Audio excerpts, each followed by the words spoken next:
ये भैया लोग तुरंत आ गए। ये भैया मैंने बहुत मदद की तुरंत, उसको बिस्कुट खिलाने में, हर चीज़ में, और टेम्पो कर दिया। और ये भैया भी तुरंत आ गए, अपने अपने होम शेल्टर होम ले जा रहे हैं।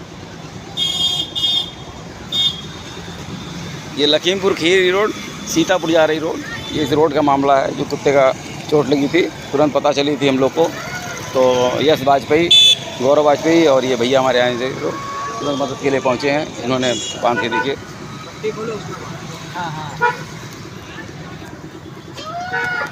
हल्का इसको आगे खींचो थे।